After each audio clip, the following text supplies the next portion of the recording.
Welcome to Tinfoil and Tail Flips, the weekly Guild Wars 2 podcast presented by Game Breaker Nation, where we talk all about the various theories and tantalizing topics of the week.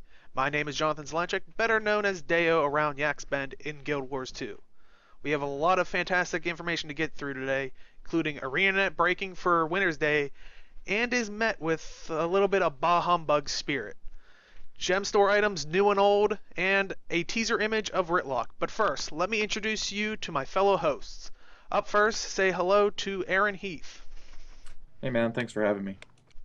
And next joining us, say hello to James Carr, Hi, everybody. better known as Maltanis.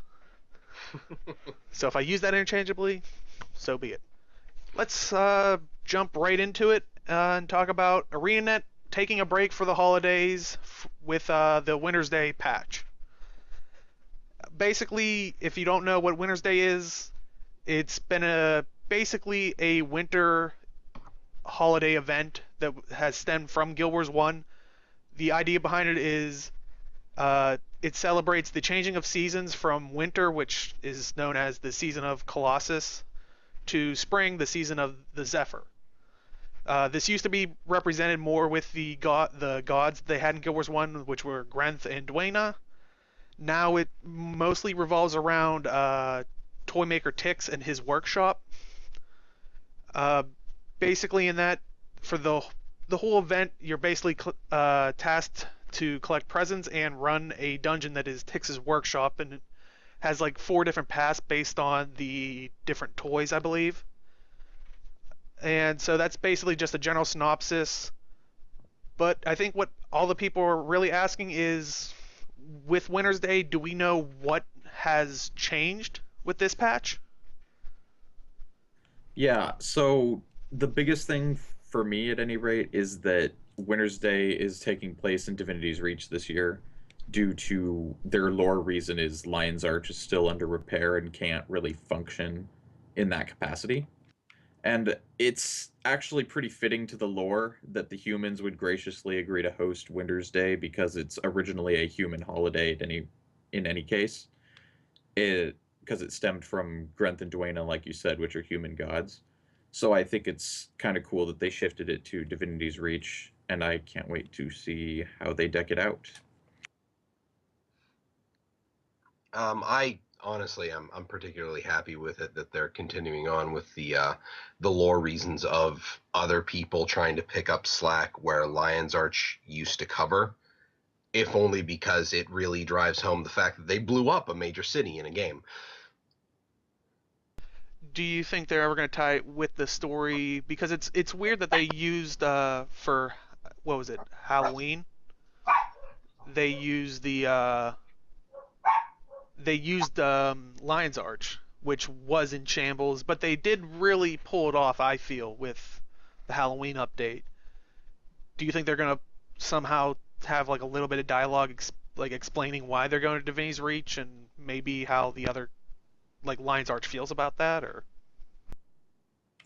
Yeah, I could definitely see them putting in like an NPC in perhaps Divinity's Reach that's like maybe you go up to them and you ask, "Oh, why is the festival in Divinity's Reach this year?" And they have some sort of explanation for you regarding Lion's Arch. In turn, I would see them also adding NPCs or NPC dialogue in Lion's Arch that would inform you of the same thing in case you logged in and went to Lion's Arch expecting the Winter's Day festival decorations and everything. I definitely see them covering both bases. yeah, I'm not expecting like a separate like story instance. I just wanted like a little bit of flavor text, like you're saying, maybe in Lion's Arch, people going, "Oh, isn't it crazy how Queen Jenna's taking, uh, like maybe they're angry about it or something. They're taking away, what we used to host, like, and maybe they're upset with it or however they want to pan out that story if they will." Yeah. So definitely think it'll be interesting and maybe help people, like you said. I wasn't even thinking about that. That maybe don't look at the patch notes or know that it's in Divinity's Reach this year. So that would be a good way to implement that. But with the Winter's Day patch, there has been a little bit of hostility on the forums, and that basically was because we have what we know one more Living World story, which is episode 8. And that is not going to happen until till the Living World content returns, which is January 13th. So from December 16th to January 13th, we have all this Winter's Day chunk. And people are upset because the story does leave with a little bit of a cliffhanger. We're basically going into the cave to see the last supposed vision of Kaith that we know about. There might be more after, we don't know, but we're just assuming because I believe we have one more vision seed that was given to us. And we're basically in front of this cave and we're met with, oh, I need to do more research. So how do you guys feel about them splitting, leaving this cliffhanger till afterwards? I'm perfectly okay with it. I understand that in any situation where you're running episodic content, you're going to end up running into cliffhangers because that's how you get people coming back again and again and again. And to be honest, waiting a month for more content while I play other content that's being released, I mean, it's not like we're left with nothing. It's not like we're left dead in the water with nothing other than everything that has like the standard data stuff happening in the game. I honestly feel it's people complaining for the sake of complaining.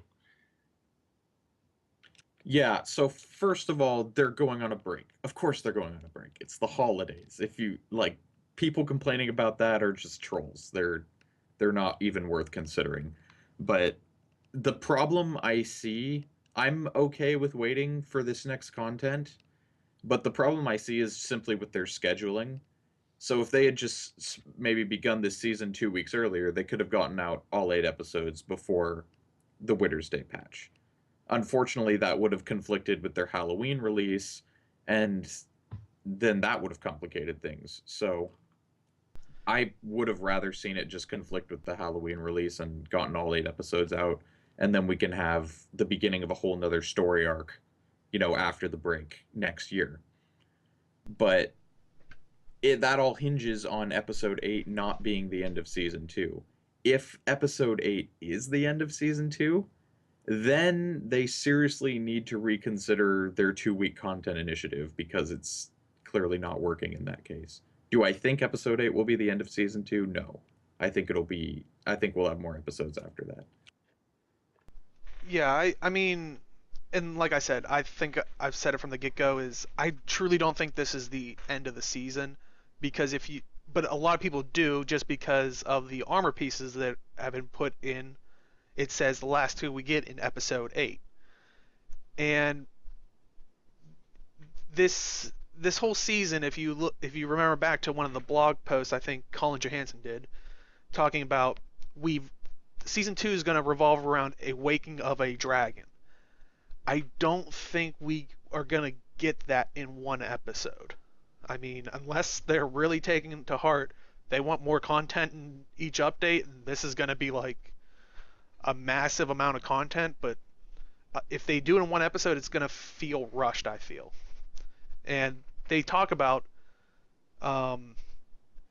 with this season, you're supposed to see the resulting stuff, kind of like how Zhaitan flooded Lion's Arch and all that stuff.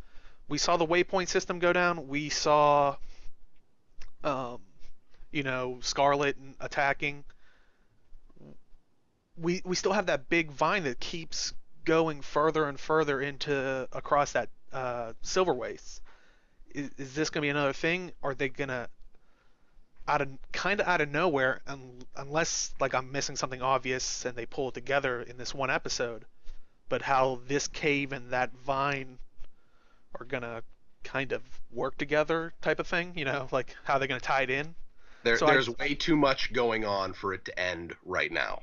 Yes, especially with the idea of it's supposed to go all the way up to it rising.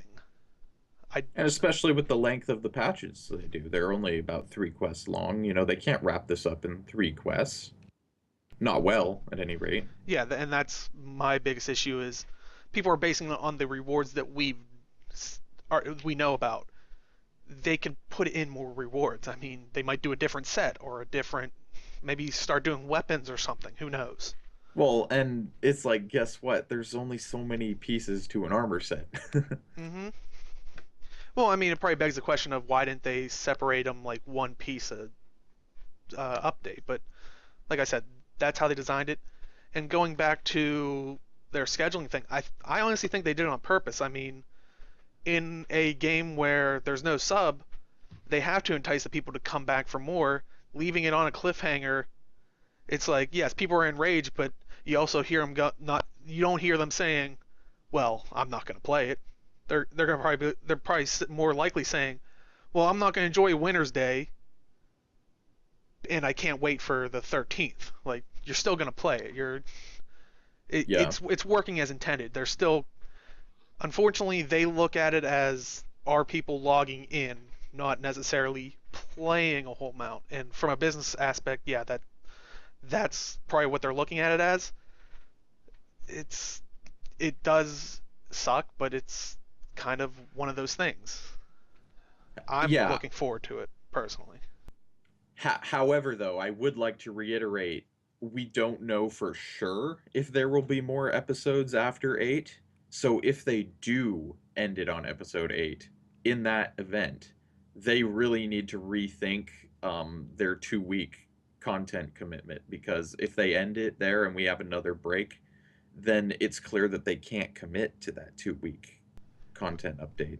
Very true, and that like that's why I said at the beginning, if this is the I have to assume that there's more than just that episode, just because As do I. that would be a huge misstep to be like, hey, we're back and we're gone again for another break. Like, Yeah, and I don't think they do that, so I'm Yeah. not worried personally. so I mean, it's one of those moments where we'll have to kind of wait and see. But I just definitely think the internet is running with this idea that based on like armor rewards, because I haven't found anything where ArenaNet has stated one way or the other if this is or is not the only episode coming with the return of the living story or living world. Yeah, as far as I'm aware, they haven't announced how many episodes there will be total, so. Yeah, or one way or the other, like saying like, oh, don't worry, no, it's not just gonna be that episode, or it will be that episode. I haven't seen them state either or, so it's gonna have to be a wait and see, but I truly can't think that a company would return with one episode, but Yeah. I mean, sometimes they do. Like companies sometimes don't fully think of things, but I'm gonna play a little fanboy here and say I hope they don't. But um, with that was probably the one that got the most hostility was basically ArenaNet takes holidays. Shocker. Um, but I think on that idea, I hope they enjoy their holiday and enjoy it with their family while we all play Winter's Day. On our holiday that we also get. Yeah. Where we'll Uh, have plenty of time. Mm-hmm. Yeah, so we'll definitely have plenty of time to get all of our stuff, and I think they even said we'll be talking about it that they possibly might add a little more kind of like Halloween, but we will probably get into that when we talk more about the what's coming with this patch, because it's not all Winter's Day that they're bringing with this patch. They've announced that there were World v World changes. Would someone like to talk about that, or? Yeah, so they've got changes rolling out to, not changes, but they've got sort of a fun little trial period running out for WW over with the Winter's Day patch. And for the next 4 weeks, as of the patch, they're going to make it so when an objective is being attacked in WW, the crossed swords no longer show up over it on the map. Additionally, we're going to be able to earn a point for our world's score by killing another player, and an additional point if a finisher is used on them while under the influence of Borderlands Bloodlust. Now, apparently Borderlands Bloodlust already gives you another point for finishing a player with a finisher. So in the context of their blog post, at any rate, I see it as you get a point for killing another player, and then you get 2 additional points for killing them with a finisher under Borderlands Bloodlust. due to the extra point from the update and the already inherent extra point from Bloodlust in the first place. I really like these. Oh, and you also get a buff that gives you plus, X percentage to world experience and stuff like that. I think it's a really good change. The main thing I love about it is the removal of the cross swords over an objective being attacked. I've always disliked that because it makes it very easy to police your map without actually having to send out scouts. So this will make scouting and tactical gameplay a lot more relevant, and it will give smaller groups more incentive to quote unquote ninja cap objectives, which is something that's really fun but not very viable at the moment. Havoc squads are a go. I'm totally excited about that. Well, like you guys are saying, it sounds like a lot of interesting things to change up the World v World as we know it. So, is this going to intrigue you guys to get back into World v World? Yes. Actually, I used to be pretty into World v World, and I kind of burnt out on it sometime around the second season. This is like the second official tournament season. But because I prefer to do the Havoc Squad thing rather than follow the Zerg, so this initiative of removing the cross swords from attacked objectives is actually definitely going to get me back into WW because I want to try out Havocing with that new mechanic. I want to see if it's better, which I think it will be. Yeah, and I can agree. Like I played the last 2 seasons, the spring and fall seasons of this year, and I enjoyed it, but I really only had a lot of fun with characters that I built specifically to run with large groups, places where groups where I'd have, swiftness buffs, where I'd have protection buffs going, so I didn't have to really build to be generalist. I like the idea of building a high damage output build, going around to camps that are open, capping them real fast, and getting the heck out of there, just to annoy people as they roll up to the camp and they see that invulnerability buff on the camp leader. I'm definitely all on board for jumping in during this month and playing World v World and seeing how this goes. Yeah, I'm definitely going to be checking it out. Moving from hitting big groups and to even small groups to maybe even one-on-one matches. They have announced the PvP ladder season with the new system implemented. What are your guys' thoughts about that? Even as I was researching it for the show, I'm still leery about SPVP because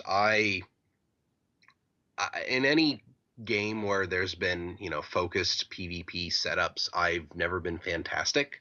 I suppose it's just something that I need to get used to, that I haven't played it much, so that means I'm not going to be good at it. So if I actually devote time to it, I will get better. But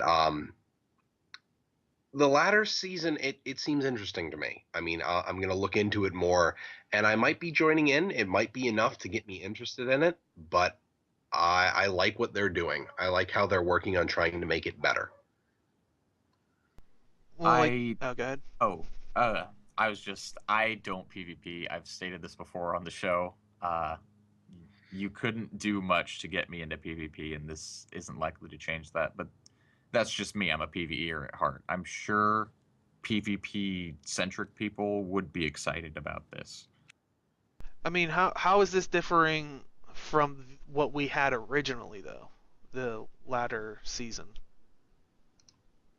I think what people would be asking is, like, what are some of the differences between what we had and what they're bringing to the table this time? Well, I think that the major deal is how they overhauled their matchmaking system. That would basically change the entire setup of the ladder. So that's probably a big deal. I think they also might have changed the way that their the reward system fell out, but like we were both saying, neither of us are really huge on PvP, so we're not quite sure how the system is different from it was before. And I think that's very much the problem. Like I've started trying to jump into PvP a little bit more. I mean, my little horror story that people were laughing at me the other day on was I jumped in and I've forgot to re-equip my ring, like my amulet, and actually pick a rune set because about a month ago we did a one-off which was Guardian Ball, where to help so people wouldn't do so much damage to the ball, we took their amulets and so they didn't have a lot of stats. And yeah, I forgot that I never re-equipped them. So though granted, my team did win when we joined, and I will be taking full credit for that. It wasn't so much my stats; it was my leadership. I just no, Oh, but of course. yeah, it's. But then afterwards, I equipped those trinkets, and I fared a lot better. I will have to say. So definitely, if you're hopping into PvP, remember always that it is a different like stat set. So make sure you have at least something in there, so you're at least doing some kind of damage, and then work on a build. Do the don't- tutorial.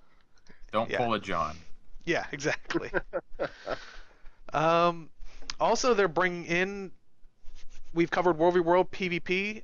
It seems like they're trying to hit on all the things.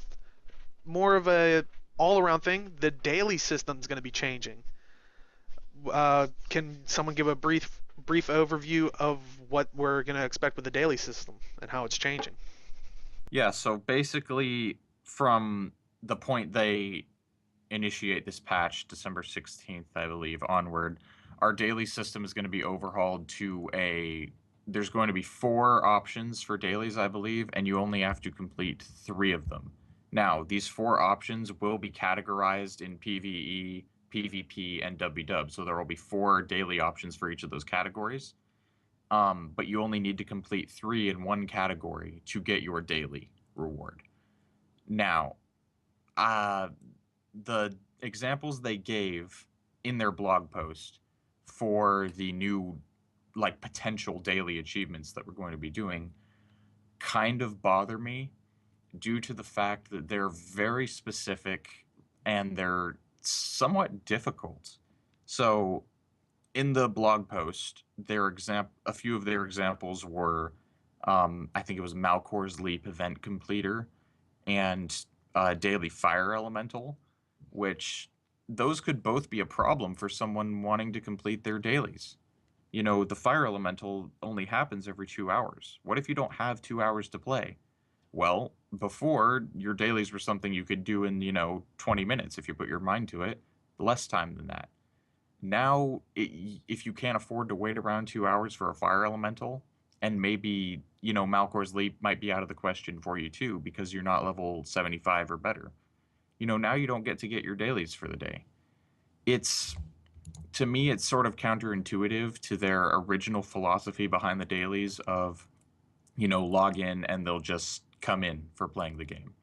You log in, you do whatever, and oh, I got my dailies because I played Guild Wars 2. Now the dailies are sort of something you really need to focus on, and I'm not sure how that will translate to players who have less of the game available, lower level players, things like that. I personally am on the fence about it. I can agree with some of those issues because I've been using daily completion as a way to speed leveling of my alts because you get a fairly sizable chunk of experience for a given daily.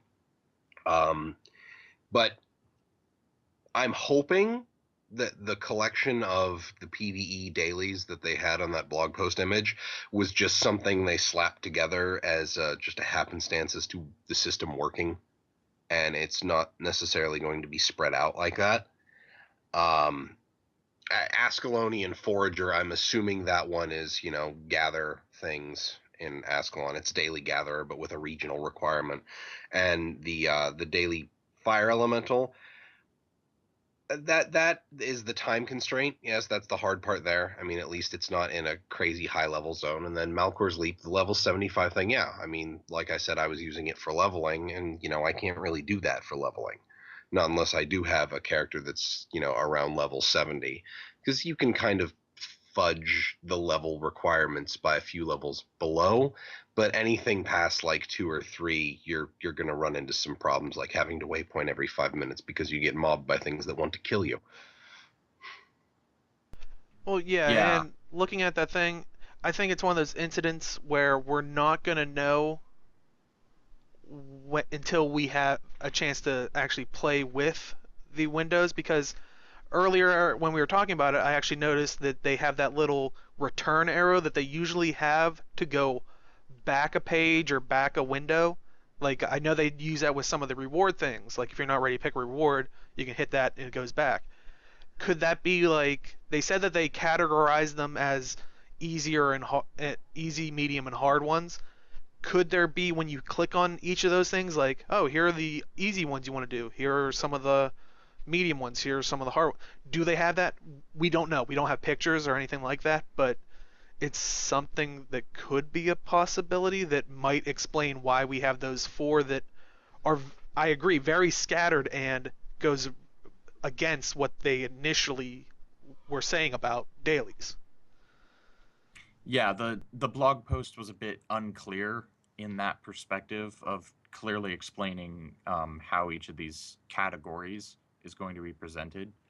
But the thing that worries me is this is what their second or third overhaul to the daily system, and they're kind of seeming to countermand their previous initiative with this new system. So it's just confusing, I guess. And they seem to be very anti-player confusion lately, so I don't know why they thought they would do it this way. But It's hard. Go ahead. It's hard to really critique a UI without actually being able to play with the UI, and this is really the only image we have of the new daily system. So I am tentatively hopeful because it could be a lot worse than what we're thinking, which I hope it's not. It's not, and it could be a lot better than we're thinking. And I'm hoping for better, but it's one of those things where it's a good thought, and we'll just have to see where it pans out on Tuesday. And I also noticed in the blog post that they had, you only need 3 to get the new meta that gives you, was it 10 achievement points, which is usually what the whole chunk of what you used to have to do every single achievement to get. How does this spell out for those achievement hunters, like the ones that want to stay at the top of those leaderboards? Is there any reaction of how they feel about this change, where now it doesn't matter after those 3, really? You get the 10 points no matter what. did they? So one thing I'm wondering is, did they specify whether you'll be able to, whether the daily achievement point cap for total achievement points earned from dailies will still apply after this update? Like, or will players who have already reached that cap, will they now be able to earn 10 achievement points a day from doing dailies? Apparently, I think the intention is just you do the daily, you get 10 achievement points. Like, even if you've hit your daily cap or your daily achievement point total cap for the previous iteration of the achievement point system? I can only, well, I didn't, to be brutally honest, I didn't know there was a cap for those particular points. I didn't do much research into it. I just saw the dailies as a source of experience, and oh, hey, I get an achievement point for it too. Yay. I never really went tracking down to get all of my points every single day. But as far as I can tell, looking at the article, they're just, here's your 10 points. Now, instead of tracking down all of these 10 different achievements, you can go do something else. Well, prior to this patch, there's always been a cap. If you go to your achievement thing and look at the breakdown, you hover over it. I think it's categorized as daily/monthly, so I think it was both. I could be wrong on that, but it was like, I think it was like 12,000 just from those. So it took a while to fill. I don't even know if anybody filled it, but I wouldn't be surprised. And Yeah. that does raise the issue.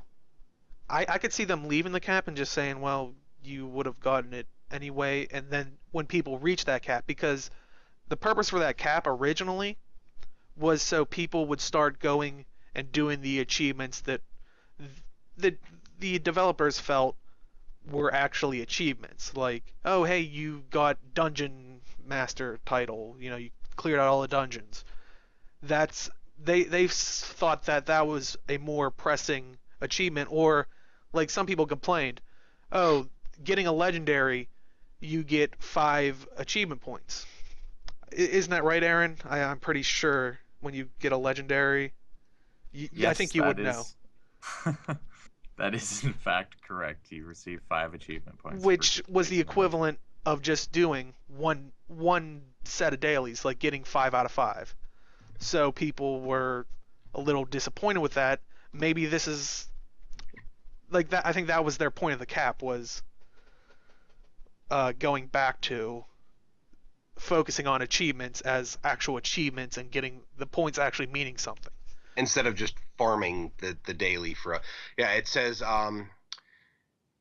instead we've created a new meta achievement for completing any combination of 3 daily achievements from any category. Completing this meta achievement will award you a flat 10 achievement points that count towards your daily achievement point cap. So they're okay, so they definitely did leaving specify. it in. Yeah. Okay, I must have missed that part. Thank you for clarifying that. But let's move on slightly. Now that we have a daily system of things to do, they're adding a login system. And would someone like to tell me a little bit about the login system? Well, basically you've got a 4-week, so 28-day structured setup where just logging in gets you something. It ranges from, let me pull up the article so I got this. It ranges from ascended crafting materials, regular legendary crafting materials, laurels, and I believe there was an experience, a grand chest of experience, which would give you tomes of knowledge for leveling up alts. That's the final. I'm getting all my stuff mixed up. No, but every day you get something. And at the end of that 28-day cycle, you get a guaranteed 1% increase to your gold find. And one of those 4 chests. Whenever you log in, you get this. Now, if you miss a day, it's not going to reset your track. It's just you miss a day checking off that box. And you don't progress as fast as everyone else is progressing if everybody else logs in every single day. Personally, this system, I'm okay with it. I mean, it ties in well with them wanting people to log in. I do think that the problem people are going to have with it is that they're getting rid of the monthly system and replacing it with this. And I know monthlies were a pretty big source of laurels and achievement points and other rewards that people would burn out in the first 2 or 3 days of the month and be done with it. Heck, I've known some people that the monthly flipped over and people were like, yeah, I finished that an hour ago. And I was always particularly surprised by that. But I honestly like the idea that they're moving to a more long-term system and replacing the monthlies with it, because if you can complete a monthly in a day, then it's not really a monthly, is it? Yeah, Well, I go I ahead. don't like the idea of login rewards, mainly because it's just like, really, do people really need like incentive just to log into the game? Like, it's just a thing I have a problem with, like people who won't log in unless they can get something right away for doing nothing. It seems super lame to me. When I log in because I want to play the game. If you need that incentive to log in, then you don't enjoy the game. So, like, what's the point? I guess that's how I Generally see it speaking, anyway. I get the psychology behind it, because it's one of those things where you reason that if you're logging in, you're likely to start playing. But yeah, I can kind of agree that it feels kind of shifty that you just log in and you get stuff and you're done. There was, I believe Wooden Potatoes did a video and he was talking about, just that this could give rise to login bots, where literally it logs you in, gets your stuff, and logs you out, and you're done, and you don't have to worry about it. The So levels of laziness in this yeah, society blow my mind sometimes. Well, I mean, I don't mind a login reward, but to remove monthlies from it. If you're doing a month's worth of content kind of thing, like, and granted, people went for the easier ones that they could farm really quickly. But like, say if it was like running 12 dungeons, maybe they have to remove some of those ones that you could do very easily. But um, to say that you're only logging in for that month, you don't even have to play the game, but you're still gonna get monthly rewards. Yeah, It's that's why I don't like login rewards, because they reward you effectively for doing nothing. Like, yeah, you could say logging in is doing something, but it's not doing anything in game. It's I mean, just firing up the client. That's not worth rewarding someone. yeah, it's clearly for that kind of thing, like why they do the cliffhangers. They're getting people to log in, working as intended from a business perspective. But for gamers, yeah, the worrying thing is they're removing content, and it's almost, you could see it as a slippery slope, because a lot of people are saying they like this, but guess what they're doing? They're free to playing it. Well, no, they're time gating a monthly reward. Yeah. Which no one else ever liked time gating for the crafting or anything. Why? Oh God, celestial armor. See?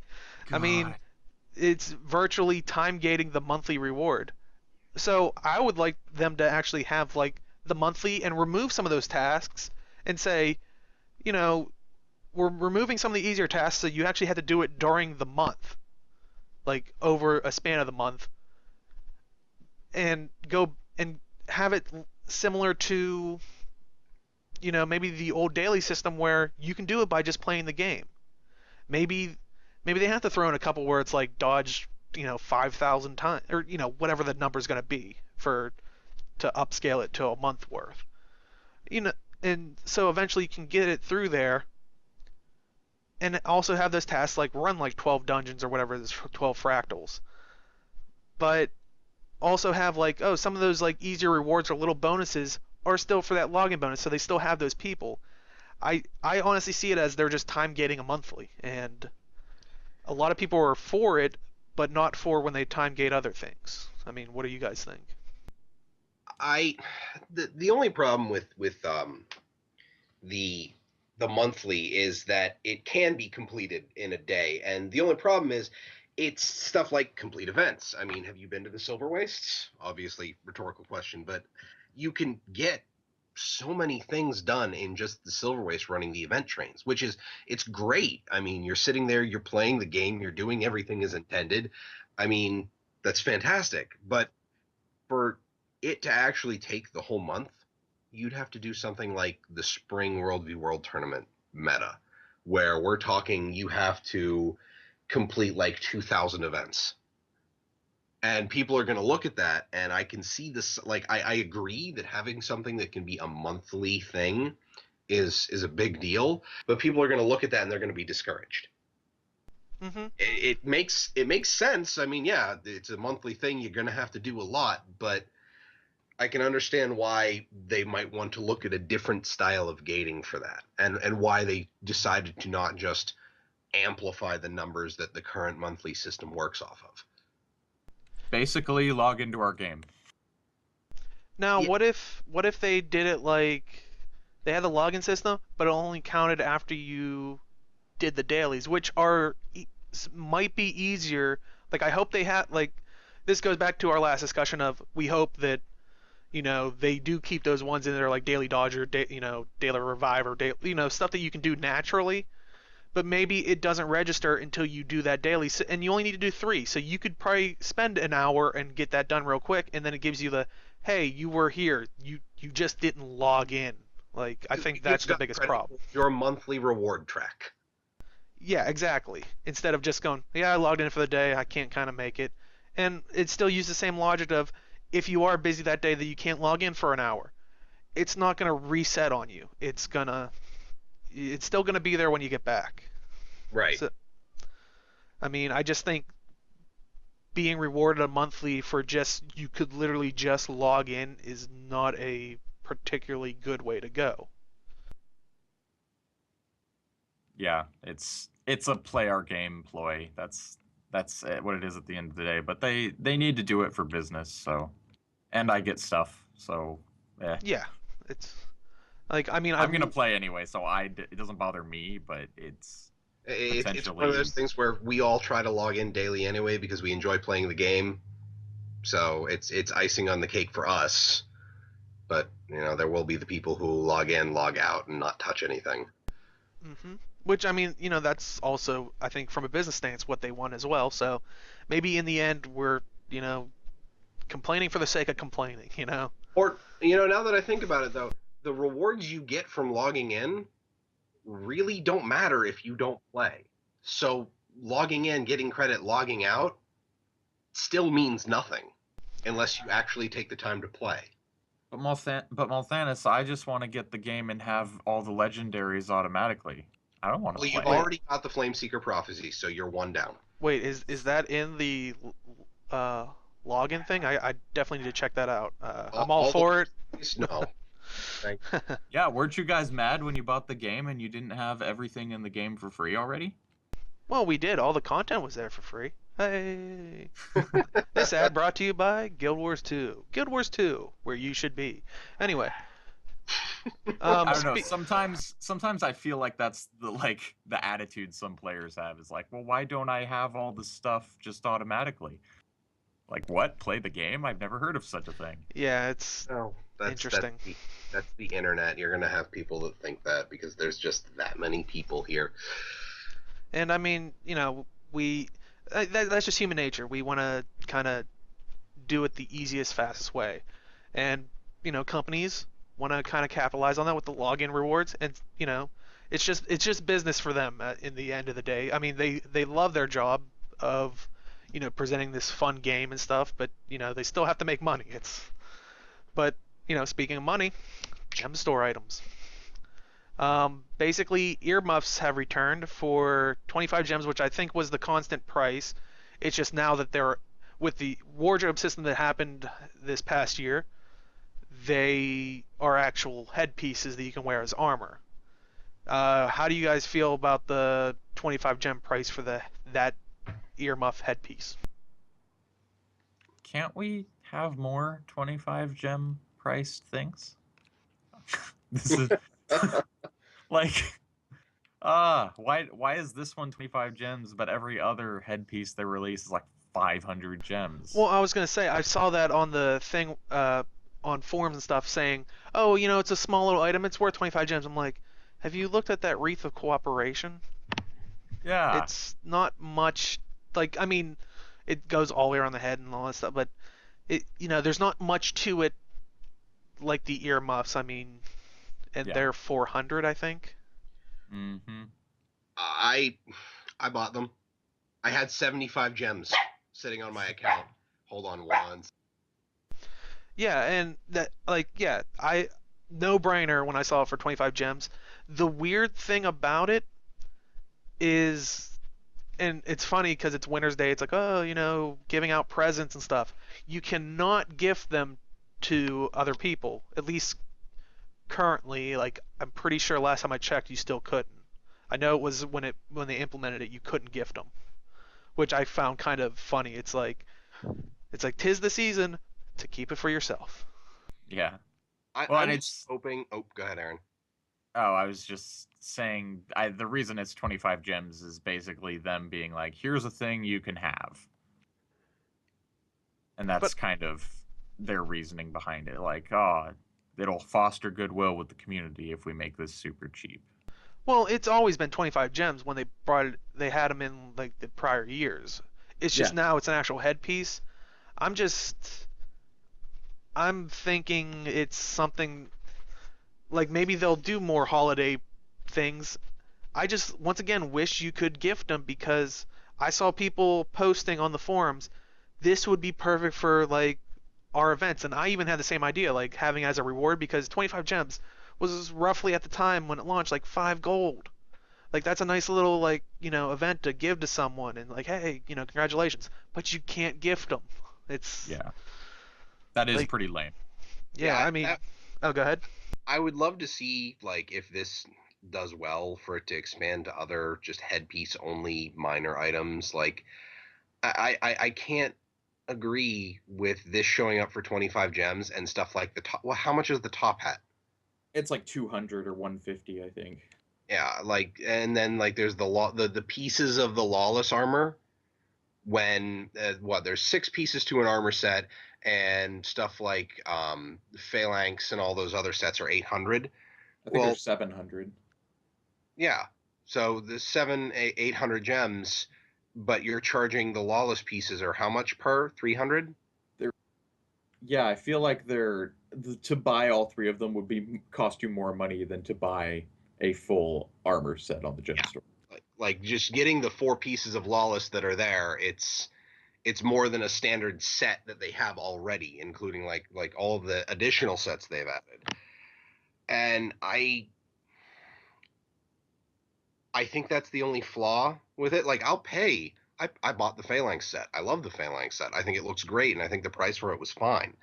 But when other stuff is comparable price, but is, like the top hat a sixth of the character covering value, I kind of look at that and I kind of shake my head. I mean, they also have other hats in there. They brought back another one, the festive hat, which looks similar to like a Santa Claus type hat, or like I guess if you dye it right, it could look like Link. I mean, I'm sure someone out there has. Uh, do you guys like or dislike that festive hat? I'm neutral on it. I haven't bought it. I don't think I will buy it, but I don't have a problem with it existing. Every game needs a Santa hat. Yeah, it's Christmas. I mean, there's no reason to not have it. I am actually gonna say I dislike it because it is a horrible reminder of what they did to my Santa costume. He's still bitter about the Santa costume. Yes, because Every Christmas, guys. Every Christmas. I mean, basically it's the wardrobe system when they implemented it, how they made outfits and they couldn't be matched. I just there's not enough dye channels. Make them armor. If you're mixing and matching, you're taking the risk yourself. That's all I'm gonna say. But I like the festive hat. Going into that prior patch, I was ready to buy some of those gingerbread, stupid black lying weapons. Now I'm good. You burned me, man. You burned me. It's anyway. Let's painful memories. Yeah, I don't want to talk about it. Also, in the gem store, they brought back, of course, the Winter's Day finishers, and it seems like there's no new ones. They're just basically the same ones. Are you guys tempted to pick up any of the Winter's Day themed finishers for yourselves, or a loved one? So, I'm not huge on finishers. I have the guild finisher with the shield and the swords that come through it, and it displays your guild emblem across the ground. I have yet to come across a finisher I like better than that one. So, and these are no exceptions, so I won't be changing my finisher, and I won't be picking these up because I'm not super into them, but yeah, I like my guild finisher and I'll stick with it for now. Also guilty. I've got the guild finisher myself, and I mean, that greatsword flying out of the sky and impaling someone, that's really satisfying. And then the 2 swords that come in after it, it's just the big nostalgia moment for Guild Wars 1 missions. And I just think it looks good. I haven't really found another finisher that I particularly like. If they were to implement a system where you could select a subset of finishers that you have and have it randomized between them when you actually finish someone, that would be awesome, and I would be more encouraged to buy more finishers. But I think as it stands, the system is kind of counterintuitive to adding more finishers to the game, because it really feels like people are going to find the one that they really like and they're going to stick with it. And if they're going to change, it's going to be very rare. And I guess since I don't play World v World all that often, I don't get to see my finisher that much. So when I do see it, I'm still satisfied with it. So I don't think I'll be picking up any of the Winter's Day ones at the moment. I was gonna say you were talking about if they had them random or something along those lines. One of the Winners Day finishers, I believe it's the Snow Globe one, because I actually picked up, I think that one, I think that's the only one I actually picked up, and this was before they came out with the Guild finisher, because yeah, I am a fan of the Guild finisher because I just feel it's aggressive recruiting. Um, but I picked up the Snow Globe one, which I think cycles through 5 different uh like what's going on inside the globe, and one of them's like the Claw of Jormag breathing's like you know his icy breath. I think one's the Char toy soldier. Like I think there's the princess doll thing. So like it cycles through 5 different ones, and I think it gives it to you random. So I mean, if you want a new finisher and you want to get the most for your gems, that's basically like 5 in 1, and it's kind of one thing we like in Guild Wars 2 is RNG, right? So random finisher, like you don't know what's going to be in the snow globe. No, I'm alone on that one. Everybody's like, no, RNG, no. Silence is deafening. No more, please. But also it's not Winter's Day themed, but they added 3 new minis into the gem store, which seem more themed towards the Living World content. It is the Mini Sand Giant, Mini Drewbert's Ghost, and Mini Packed Airship. What do you guys think? Are you going to be picking up any of these ones, or how do you feel on them? I didn't see the packed airship. I'm going to have to take a look at that next time I can log in. The Sand Giant, I think, is just kind of a random throw-in. It kind of ties in since, we're in the Maguma Waste and all, but... Well, there is that legendary Sand Giant, and I think that's what it's supposed to be. Oh, yeah, I forgot about him because no one ever wants to kill him anymore. Well, he's in Dry Top, but there is one in Silver Waste, although it's dead.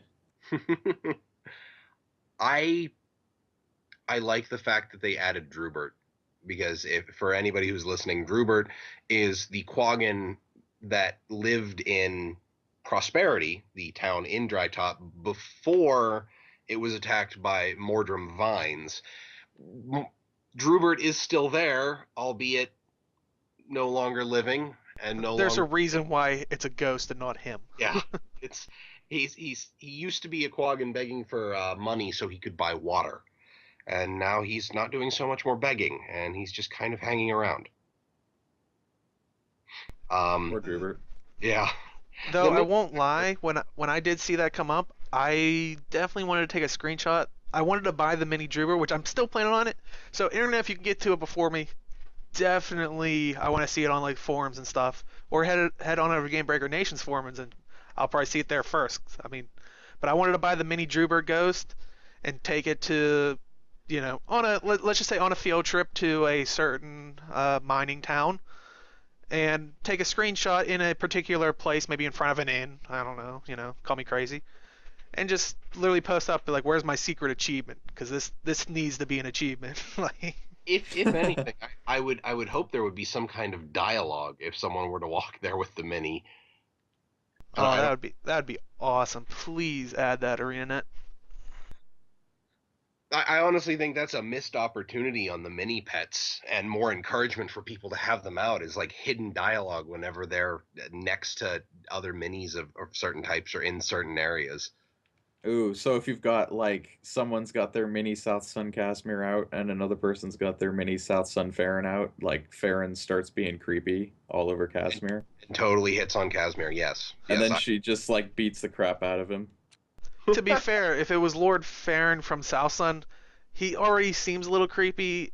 You could just generalize to if it runs into any mini, like it's basically the Jack Harkness, who is a former character in Doctor Who that would literally hit on everything. So I think that's our Jack Harkness, is Lord Farron. He just kind of hits on everything and anything.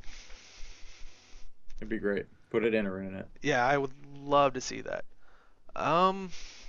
So are you guys planning on picking up any of the 3, all 3, one in particular?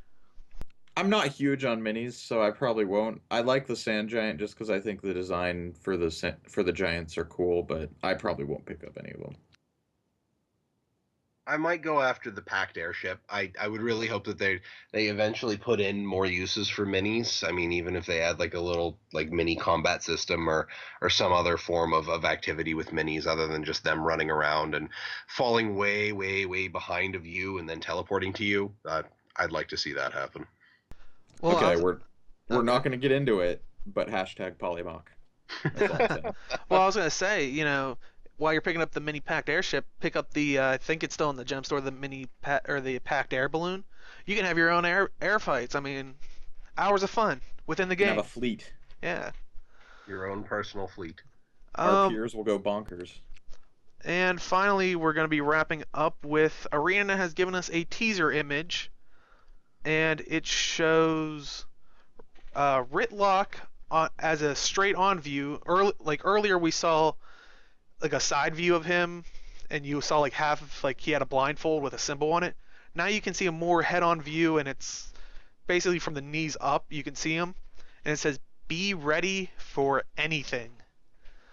So, what are you guys thinking about for that? I want that armor. That's the first thing that hits me is I want that armor. I don't care for who, and I don't know who I would use it on, but I would find a character of mine to put that on, and I would use it. Um, Other than that, I'm really just happy that Ritlock is coming back. That he's not going to be that seasonal cliffhanger that's left until a season in the future where we have to wait and wait and wait, and it's like where's Ritlock? Where's Ritlock? Where's Ritlock? And we just get that sidelong smile and wink from ArenaNet, and we have to wait. I'm interested in this armor set mainly because of where it comes from. Ritlock went into the mists, and in Guild Wars 1 there was an armor you could get in the mists, particularly the Fissure of Woe, called Obsidian armor, and it was this armor Ritlock has is very reminiscent of this sort of spiky, jagged, it looks like it could be made of obsidian with its kind of sheen that it's got coming off of. It's very dark colored. So I'm wondering if we might be seeing the potential return of the Obsidian armor set as the elite armor set of the game, maybe. Actually, I just got a weird idea by just looking at the picture. You can tell he's in like some kind of cave or overhang where there's vines coming down. We know like you said, we know he went into the mists. What if he's behind the door in the personal story? Because there's a light shining through, and there's the vines, like maybe Mordremoth's like corruption, or there might just be natural vines in the cave itself. And there's Like the cave might have a mist portal in it, and that's where he came out. Yeah, I mean, that could be the possibility, or maybe something dumped him out there. Or, yeah, I don't know, but I was just looking at it, I was like, it's like almost light was streaming through it, and maybe whatever happened to him, and they dumped him out, there, and we've opened it and have saved him or whatnot. Secret Yeah. I mean, what are your guys' theories? Like I said, I was just staring at it, and it just kind of hit me, so it'd be kind of interesting. So a lot of people have been going on about, they might bring Ritualist back because he has a blindfold. Spoiler alert, there's already an armor set in the game with a blindfold, so the blindfold actually means nothing. But a lot of people think the blindfold might point to him having some direct contact with the human gods, because it said if you look upon the human gods for too long, it blinds you.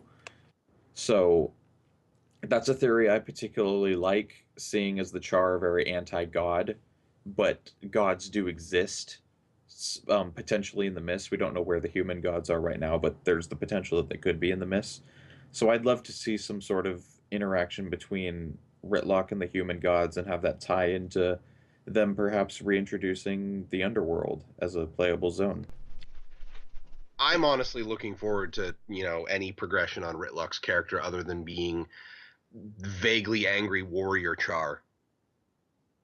Just token badass, yeah. Yeah. I mean, at this point, like from just seeing the Char in action, he's particularly well known for, what he's done along with Destiny's Edge and everything, and it's his story that makes him a badass, but a lot of what he's done is something that any other Char would have done given the opportunity. So even then, he's really just a badass because he happened to be the right Char in the right time, in the right place. So him having more personal development is always a plus to me, because at the moment he's kind of a two-dimensional character. And I'm starting to think, um, from the picture you can kind of see it looks like a triangle, but we do know when they showed the close-up side image, it had a like lower curve part. But what if this is like the eye? Like at first when I saw the triangle with like the dot in the middle, I was thinking maybe this is the all-seeing eye thing, and maybe the Mersat originally hid in the mists.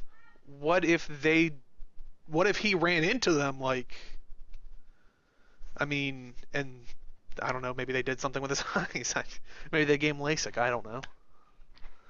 Yeah, who can tell with I mean, the myths are such a they're such a convenient story plot device, rather, that ArenaNet just kind of pulls out for anything that they can't explain. So Yeah. they kind of just throw the myths in wherever an explanation is necessary. So when the story enters the myths, who knows? Like, who can tell? And yeah, like I definitely can't wait to see where this is, because now I'm even more excited now that I got to like really starting to look at it. Like, what if that is the cave door opening, or and we find it's like, what the heck happened to you? Hopefully he wasn't blindfolded the whole time. I mean, maybe he's lost his mind. Like that, I think that would be a really good touch if he went completely like mad in the miss, and now he's like just a crazy paranoid person who's in there like, be ready for anything, you know? Oh, that'd be He just awesome. doesn't trust anyone. I'd love that.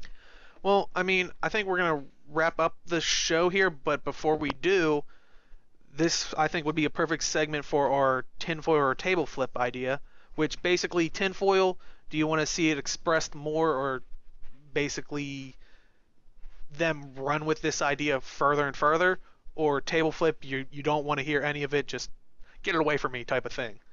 And basically the topic will be coming from this, as you were saying in the forums, is there a ritualist in the works? And if you want to generalize it to past professions coming back, I think you can. How do you guys feel about ritualists and former professions making a return? So, I'm table flipping this one. I don't think it's gonna happen.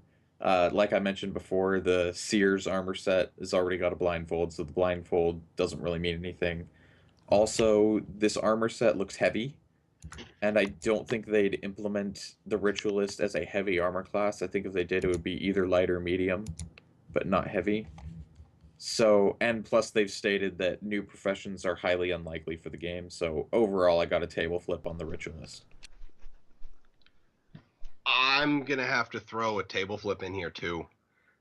It'd be so much easier for them if they wanted to add more player diversity in combat, is to just add more weapon types to people. Just either, I mean, they could just add another weapon of the existing weapon sets, or they could add whole new weapons in, and that would work as well. A slight bit of tinfoil on it. If they were going to add a new class, I would hope it'd be another heavy armor class. I don't know what they would do. I don't know what basis in lore there would be for anything past warrior or guardian. Maybe it is like a ritualist, but you summon your armor. And that's where that armor comes from, that everybody's like, oh, it looks like Fissure Woe, or he summoned his armor. No, I'm just kidding. I would actually be totally down for that class. Just so you know, ArenaNet, I am completely in. I'm switching. Tinfoil on this one. It would almost be like an arcane version, some kind of magical version of an engineer, where it'd be almost, an elementalist using summoned weapons that don't go away. It would be like Requip Magic from Fairy Tail, if anyone's familiar with that show. Too. And I'd be totally okay with that. But for the most part, at the moment, I'm pretty sure they'd be saving something like that for like the premiere of a season or another big feature pack, adding another class or more weapons or something. That's like a big deal kind of thing. So I don't think they just kind of toss it in without a lot of hype beforehand. But so table flip with some tentative tinfoil thrown in. And I think personally, I'm starting to grow to that joke that I just said. So, but I was gonna say tinfoil with a side of flip. I don't, but I Sounds don't delicious. like I don't want to see new professions necessarily unless they really make sense. Or as someone said in our guild the one time, that technically they're not new professions. They are like it depends on how they want to play with the words, but technically they're not new professions, which is what they said they would never. They're very unlikely to do. But I want to see tinfoil. Like I would like to see like maybe we find a lost sect of ritualists, but not them be playable. Like I'd Or like to just see. a lost school of magic in general. Yeah, I'd like to see like maybe even finding out what happened to maybe like the assassins. Like why are assassins no more a thing, but thieves are like. Did they go away permanently? Did they transition into something? I'd like to see like a history on what happened, and I think it'd be a good throwback to Guild Wars 1 people.